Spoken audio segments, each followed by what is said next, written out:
Good morning to all of my dear students. Welcome to my channel Majis Vlog. Majis Vlog le moi Imran Hussaine tumalogok swagatam janaisu. Aji ami alochona korim article enor bishoye. Likhisu my article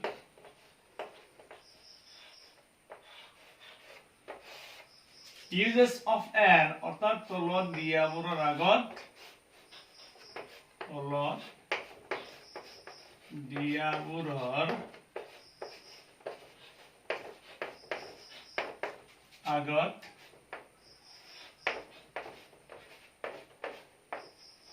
N বহে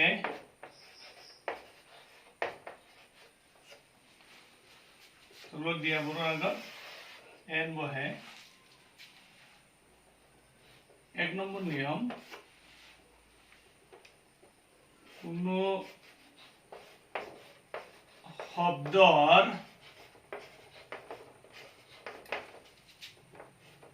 প্ৰথম আখৰটো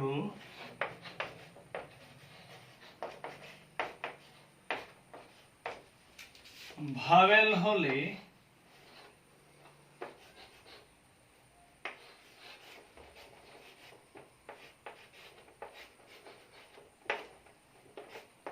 তাৰ আগত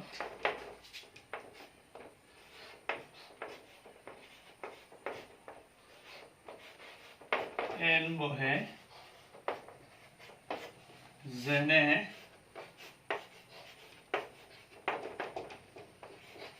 N ইগ ইয়াৰ ইগৰ ইটো হৈছে বাউল সেইকাৰণে তাৰ আগত এন বহিছে এন orange ইয়াত অৰেঞ্জৰ অটো ভাল হোৱাৰ কাৰণে তাৰ আগত এন বহিছে কিন্তু আগৰ ভিডিঅ'ত আমি পাইছিলো যে ভাৱেলৰ উচ্চাৰণ যদি ওয়াৰ দৰে হয় তেতিয়া তাৰ আগত কি বহে এ বহে কিন্তু আমি যেতিয়া অৰেঞ্জ শব্দটো পঢ়িছো তেতিয়া ইয়াত ওয়াৰ দৰে কোনো উচ্চাৰণ হোৱা নাই সেইকাৰণে সাধাৰণতে ভাৱেলৰ আগত কি বহিব এন বহিব এন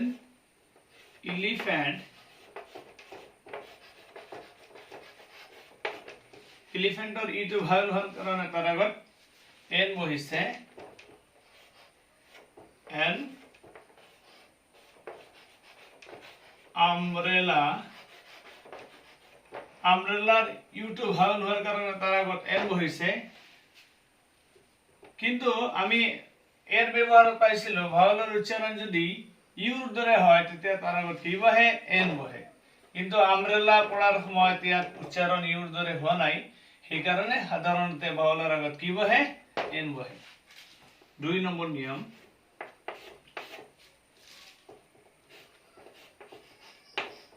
কোনো এটা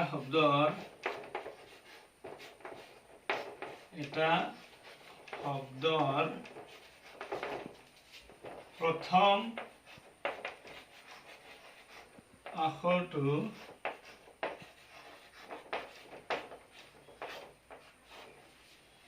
অনুচ্চাৰিত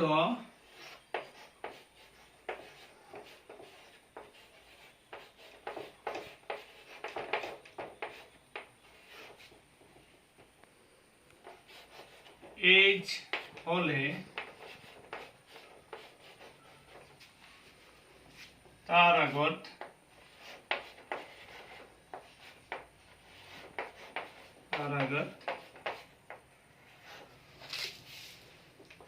এন বহে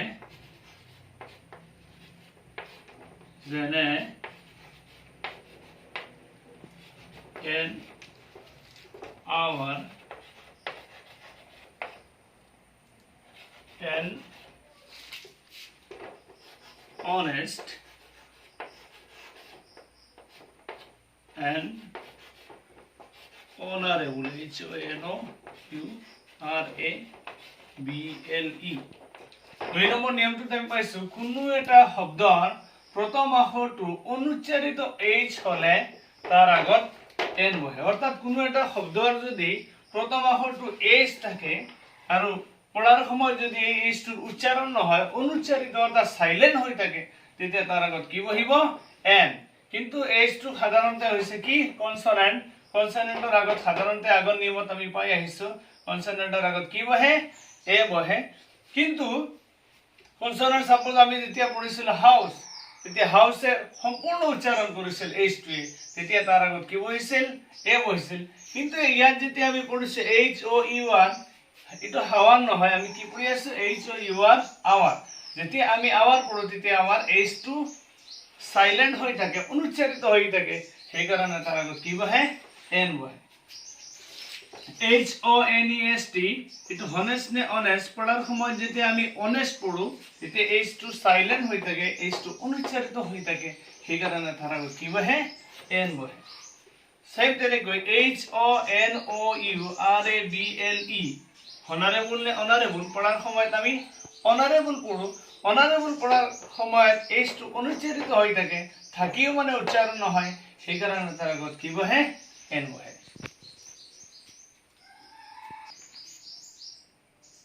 3 নম্বৰ নিয়ম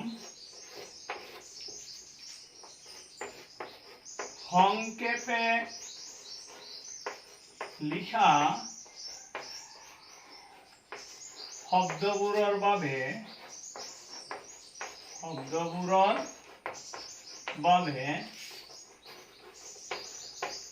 ব্যৱহাৰ কৰা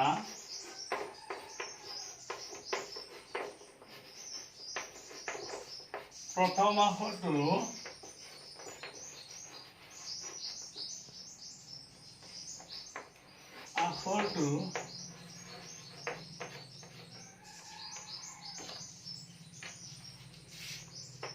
ভাৱেলৰ দৰে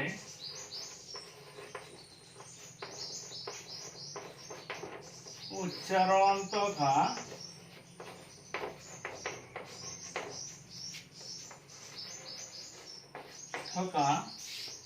কনসোনেন্ট হলে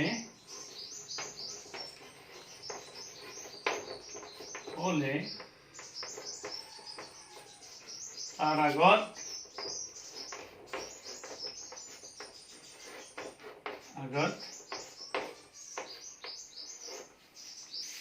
এন বহে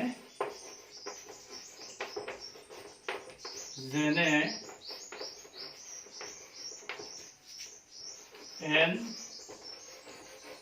M A N M N A N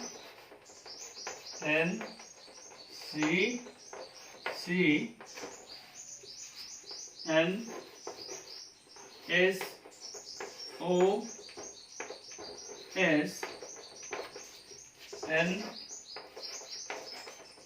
F R C S N H S ইত্যাদি সংক্ষেপে লিখা শব্দবোৰৰ বাবে ব্যৱহাৰ কৰা প্ৰথম আখৰটো ভাৱেলৰ দৰে উচ্চাৰণ থকা কনসোনেন্ট হলে তাৰ আগত এন বহে কোনো এটা শব্দৰ প্ৰথম আখৰটো কি থাকিব কনসোনেন্ট থাকিব কিন্তু উচ্চাৰণটো হ'ব ভাৱেলৰ নিচিনা কোনো এটা শব্দৰ সংক্ষেপে লিখা শব্দ থাকিব শব্দৰ প্ৰথম আখৰটো কনসোনেন্ট থাকিব কিন্তু উচ্চাৰণটো হ'ব ভাৱেলৰ নিচিনা তেতিয়া তাৰ আগত কি বহিব এন বহিব এতিয়া আমি সংক্ষেপে লিখা শব্দ ইয়াত পাইছো M full stop M A অৰ্থাৎ এম ফুল ষ্টপ এ সংক্ষেপে লিখা শব্দবোৰৰ বাবে ব্যৱহাৰ কৰা প্ৰথম আখৰটো সংক্ষেপে লিখা শব্দবোৰৰ বাবে ব্যৱহাৰ কৰা প্ৰথম আখৰটো ভাৱেলৰ দৰে উচ্চাৰণ থকা কনসোনেন্ট হলে তাৰ আগত এন বহে সংক্ষেপে লিখা শব্দটো থাকিব সংক্ষেপে প্ৰথম আখৰটো দিয়া থাকিব কনসোনেন্ট ইয়াত এমটো আমি পাইছে এমটো হল কনসোনেন্ট কিন্তু উচ্চাৰণ হ'ব ভাৱেলৰ নিচিনা কেনেকৈ ভাৱেলৰ নিচিনা ইয়াত মই দেখাই আছো এম পঢ়াৰ সময়ত যদি আমি অসমীয়াত লিখো এম এম ও এম তেতিয়া এ টু যেতিয়া উচ্চাৰণ এ টু আগত আহে এম পঢ়াৰ সময়ত এ টু উচ্চাৰণ আগত আহে আমি জানো যে এটো এটা ভাৱেল সেই কাৰণে তাৰ আগত কি বহিব এন বহিব ইয়াৰ সেম তেনেকুৱা এমএলএ অৰ্থাৎ সংক্ষেপে লিখা শব্দ প্ৰথম আখৰটো দিয়া আছে কি এম অৰ্থাৎ কনসোনেন্ট কিন্তু উচ্চাৰণটো আহিছে কেনেকুৱা এম পঢ়াৰ সময়ত উচ্চাৰণটো আহিছে ভাৱলৰ নিচিনা সেইকাৰণে তাৰ আগত কি বহিব এন বহিব তেনেকৈ এন আমি এন যেতিয়া ইয়াত অসমীয়া চাপোজ লিখিলো এন পঢ়াৰ সময়ত আমাৰ উচ্চাৰণটো প্ৰথম শব্দটো হ'ল এনটো হ'ল কনসনেন্ট কিন্তু উচ্চাৰণটো আহিল কিহৰ নিচিনা ভাৱলৰ নিচিনা এন এটো আগত আহিল সেইকাৰণে তাৰ আগত কি বহিব এন বহিব তেনেকৈ সেম আমি এস যেতিয়া পঢ়িম এসটো আমি সাধাৰণতে জানো এসটো হৈছে কনসনেন্ট কিন্তু এস যেতিয়া আমি পঢ়িম এস অসমীয়াত যদি লিখো এ দ্বিতীয় স এস তেতিয়া এটো আগত আহিব এটো ভাৱলৰ নিচিনা এস পঢ়াৰ সময়ত ভাৱলৰ নিচিনা উচ্চাৰণ আহিছে এটো আগত আহিছে সেইকাৰণে তাৰ আগত কি বহিব এন তেনেকৈ যদি আমি এফ পঢ়ো এফ আমি জানো সাধাৰণতে এফটো হৈছে এটা কনসনেন্ট কিন্তু সংক্ষেপে লিখা শব্দ উচ্চাৰণ যেতিয়া এটা ভাৱলৰ নিচিনা হৈছে এফ মই অসমীয়াত লিখিছে এনেকুৱা এফ অ এফ তেতিয়া উচ্চাৰণটো আহিছে ভাৱলৰ নিচিনা সেইকাৰণে তাৰ আগত কি বহিব এন বহিব এইচ এইচ পঢ়াৰ সময়ত সাপোজ মই ইয়াত লিখিলো এইচ অসমীয়াত এইচ পঢ়াৰ সময়ত আমাৰ এইচ শব্দটো আখৰটো হৈছে সাধাৰণতে কি কনসনেন্ট কিন্তু যেতিয়া উচ্চাৰণটো ভাৱলৰ নিচিনা আহিছে এটো আগত আহিছে এইচ পঢ়াৰ সময়ত এটা আগত আহিছে সেইকাৰণে তাৰ আগত কি বহিছে এন বহিছে সো এইখিনি আছিল এই তিনিটাই আছিল এনৰ ব্যৱহাৰ আমি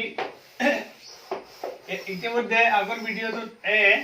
আৰু এই ভিডিঅ'টোত এনৰ ব্যৱহাৰ শেষ কৰিছো নেক্সট ভিডিঅ'ত আমি ডিৰ ব্যৱহাৰ আলোচনা কৰিম আৰু আজি সন্ধিয়া ঠিক 6 বজাৰ লগে লগে আকৌ মই অসম টেটত হ'বলগীয়া অসম টেটৰ চাইল্ড ডেভেলপমেন্ট এণ্ড পেডাগজিৰ অতি গুৰুত্বপূৰ্ণ প্ৰশ্নৰ উত্তৰৰ সমাধানৰ ভিডিঅ' লৈ আপোনালোকৰ সন্মুখত উপস্থিত হ'ম আপোনালোকে চাবলৈ নাপাহৰিব আৰু যিমান পাৰে মোৰ ভিডিঅ'টো সাবস্ক্ৰাইব শ্বেয়াৰ কৰিবলৈ শ্বেয়াৰ কৰি থাকিব যাতে আপোনালোকক মই নতুন ভিডিঅ' এটা দিব পাৰোঁ ধন্যবাদ